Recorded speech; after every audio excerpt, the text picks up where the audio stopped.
રાજ્યમાં લાંચિયા સરકારી બાબુઓ સામે ગુજરાત એસીબી દ્વારા લાલાંક કરવામાં આવે છે। ગુજરાતમાં એક બાદ એક લાંચિયા અધિકારીઓ સામે કડક કાર્યવાહી એસીબી દ્વારા કરવામાં આવી રહી છે। જ્યાં નવસારી આરટીઓ વિભાગના આસિસ્ટન્ટ મોટર વ્હીકલ ઇન્સ્પેક્ટરને ₹7,000ની લાંચ લેતા રંગે હાથે ઝડપી પાડવામાં આવ્યો છે। આગળની તપાસ એસીબી દ્વારા હાથ ધરવામાં આવી છે। ત્યારે મહત્વનું છે કે નવસારી આરટીઓ વિભાગમાં ફરજ બજાવતા આસિસ્ટન્ટ મોટર વ્હીકલ ઇન્સ્પેક્ટર મહિને 75,000નો પગાર ધરાવે છે અને છતાં પણ વધુ રૂપિયા કમાવવાની લાલચે ઇન્સ્પેક્ટરે હાઈવે પરથી પસાર થતા ટ્રક ચાલકોને કાર્યવાહીનો ડર બતાવ્યો અને રૂપિયા પડાવ્યા।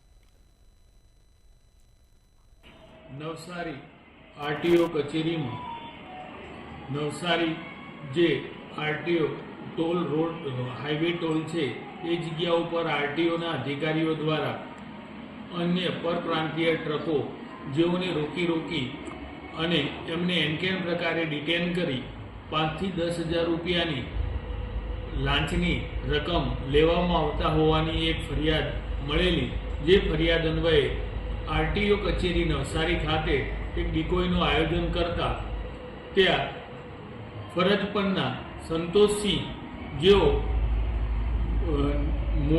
નોકરી તેઓની સહાયક મોટર વ્હીકલ ઇન્સ્પેક્ટર છે તેઓને ₹7,000 ફરિયાદી પાસેથી માંગતા અને સ્વીકારતા પકડેલ છે।